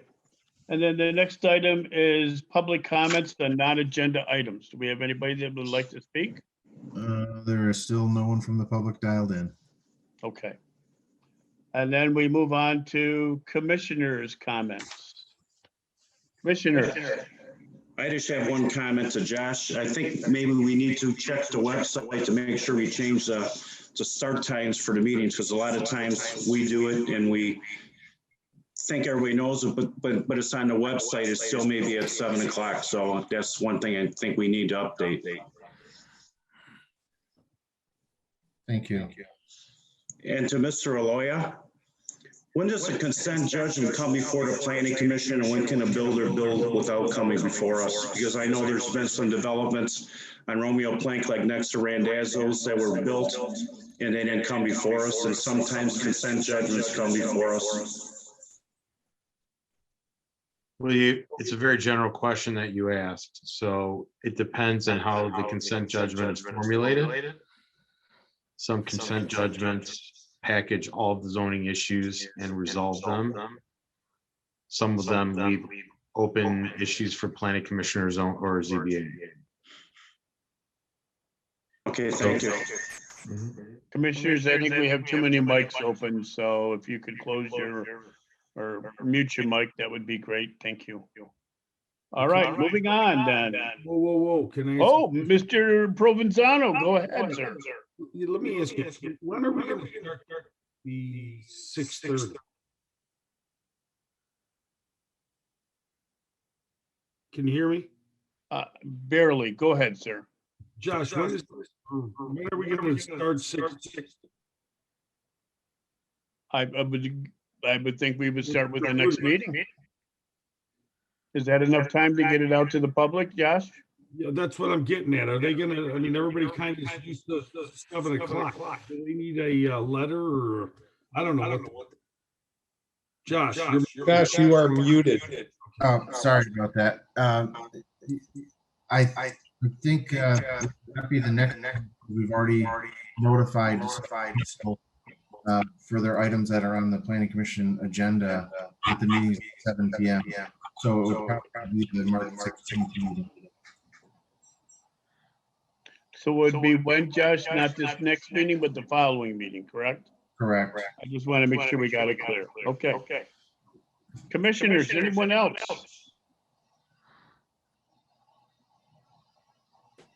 I'll just share a few things, just you can see that I changed locations. We babysit my granddaughter and she sleeps overnight 3 nights a week. And this is only because after my surgery, I get cold a lot, so I didn't want anybody to think I was getting ready for a nap. But that's all I have to share. Okay, moving on. Let's go to the Macomb Township Board of Trustee Liaison, Mr. Oliver. Thank you, Mr. Chairman, and I am an admirer of Mickey Mouse, is it? It is Mickey Mouse. Good for you. Stay warm, it's important. It was a gift, so I had to use it. That's right. Couple things that happened. Obviously, we've done one of them. We've changed the times. The Board of Trustees now 6:30, and now we're 6:30.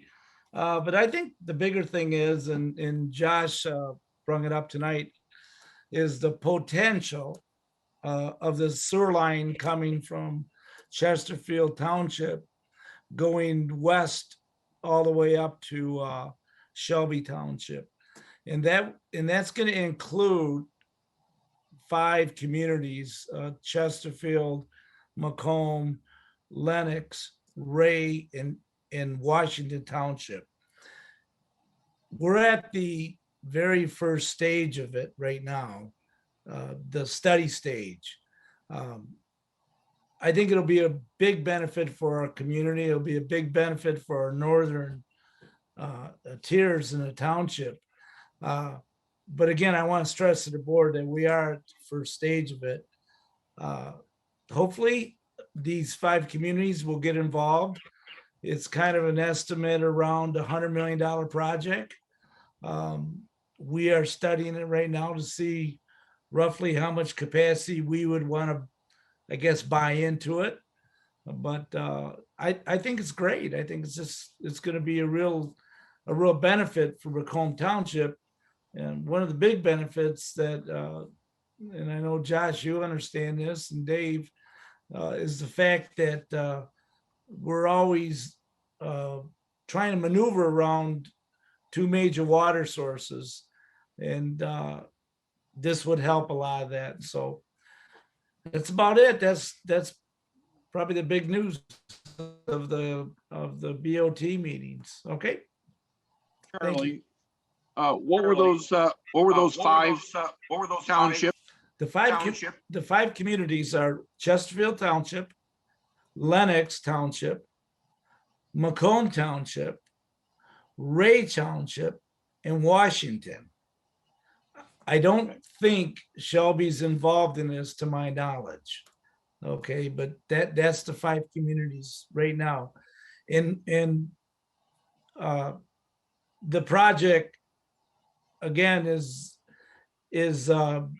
being promoted by these communities, and with the help of the Drain Commission.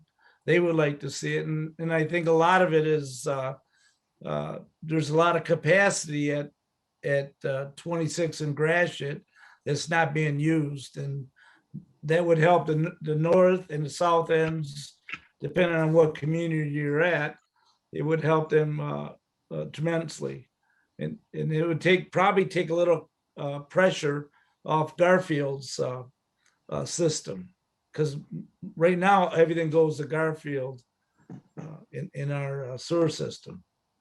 So that's the idea of it. The Candace Miller's office is behind it 100%, and that's always a great partner to have. So, and so that's probably that's the story of it right now as we stand.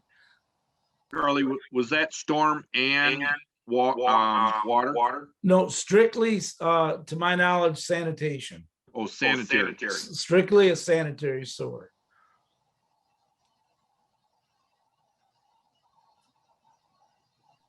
Okay, thank you, Mr. Oliver. ZBA liaison, Mr. Tuckfield. Yes, Mr. Chairman. The only comments I have is that we had our board elections or member elections last meeting. The current slate was reelected, so I'm going to be the chair again this year.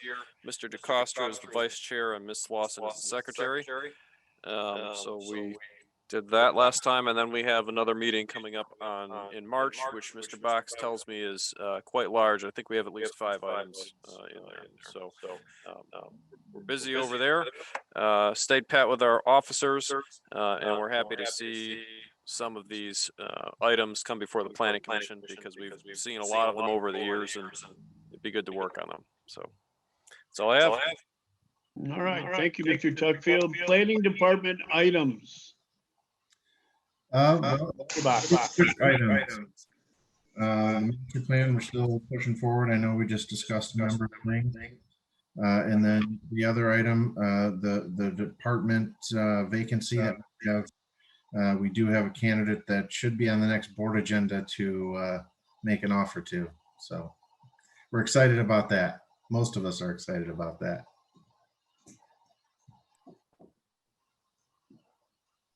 Anything else, sir? Nope, that's it. All right. Before we do a motion to adjourn, I forgot one more item. I'd like to thank Mr. Aloya for being here and taking an active part in our meeting tonight. I mean, it was refreshing. So thank you, sir. A motion to adjourn. Anyone? So moved. Motion by Mr. Shudo. Second. Seconded by Mr. Spatafora. Mr. Bentley, call the roll, please. Can you hear me? I can. Okay. Mr. Shudo, Yes. Mr. Spatafora. Yes. All right, Mr. Provenzano. Mr. Provenzano. Provenzano. You're muted. Yes. Mr. Oliver. Yes. Mr. Bentley, yes. Mr. Hardy. Yes. And Mr. Tuckfield. Yes. All ayes. All ayes, motion to adjourn. Good night, everyone. Good night. Thanks, Good night, everyone. everyone.